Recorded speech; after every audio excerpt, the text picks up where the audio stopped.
18 में जो वो जादूगरी थी 18 में, नेशनल असेंबली के हवाले से बात कर रहा हूं और प्रोविंशियल असेंबली के हवाले से बात कर रहा हूं। खुर्रम शेर जमान साहब एमपीए बने थे उस वक्त। इस इलेक्शन में 15 को हार गए।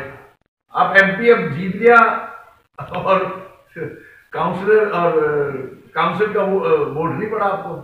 ये तो आप देखें ना हाल क्या है, खुद अंदाजा लगा लें आप। रिजेक्ट किया है, रिजेक्ट पीटीआई को भी रिजेक्ट किया है। ट्रेंड चला आ रहा है, जो हालात नजर आ रहे हैं पीटीआई के, जिस तरह के यू टर्न्स हैं, जिस तरह की क्यादत फैसले कर रही है, जिस तरह से झूठ बोला जा रहा है, इदारों पे उंगलियां उठाई जा रही हैं, इदारों को फिर से अपनी बैसाखी बनाया जाने की कोशिश की जा रही है, तो लोग असल चेहरा जान गए हैं। जरा टाइम लगता है। वो एक फैन क्लब था इनका, वो फैन क्लब इस 15 के इलेक्शन में सामने आ गया है। बहुत जोम था इनको कि हम स्वीप करेंगे और ये करेंगे और वो करेंगे। टाइम फिश सब बेकार हो गया। आपने कराची को दिया क्या? कुछ भी नहीं दिया 3.5 साल में।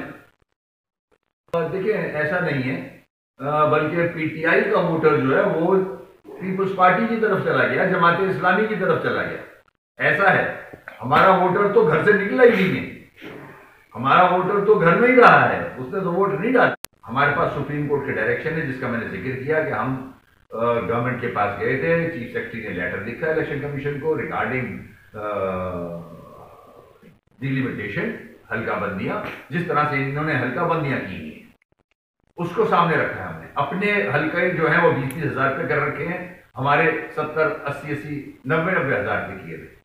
डिस्ट्रिक्ट काउंसिल भी मिला ली, रूरल एरियाज अर्बन में मिला लिया, हैदराबाद में भी कराची में भी, जीतने के लिए सिर्फ। तो ये तो एक कब्जा का मामला है। आपने फिर इलेक्शन भी देखा, जो मैंने जिक्र किया कि बैलेट पेपर आपको नजर आ रहे हैं सड़कों पे, बैलेट बॉक्सेस सड़कों पे। ये किस किस्म का इलेक्शन है?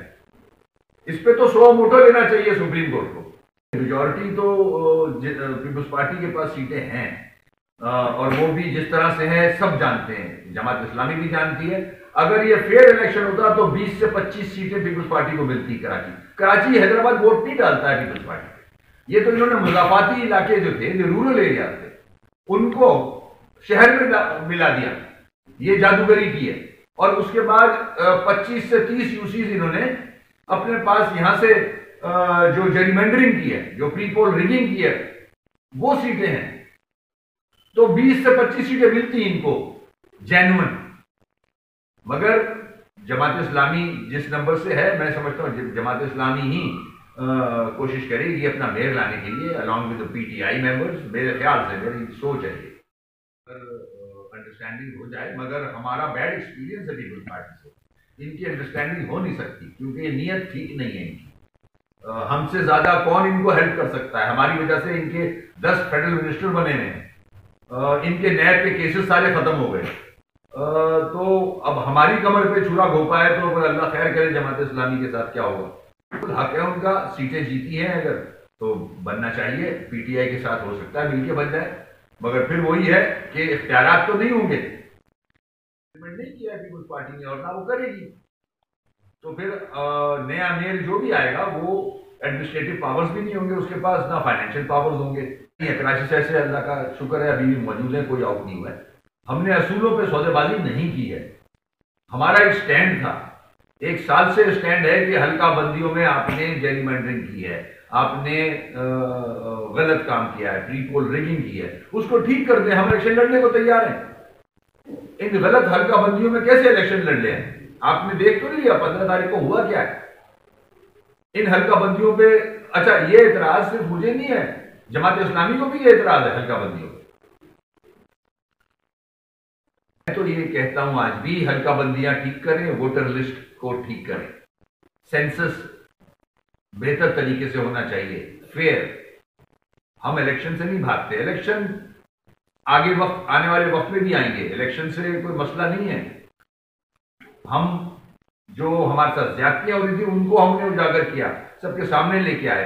लिखने वाला लिख रहा है, आज हर शख्स ये बात कर रहा है कि गलत हल्का बंदियां करके ये कराची पे कब्जा करने की कोशिश की है, हैदराबाद पे कब्जा कर रहे हैं। जैसे इन्होंने 14 साल पूरे सिंध पे कब्जा किया हुआ है और तरक्की नहीं दी की पूरे सिंध में, इस तरह कराची को भी ये लाड़काना बनाना चाहते थे, हैदराबाद को ये दादू बनाना चाहते थे, जो दादू और लाड़काना का हाल है इस वक्त।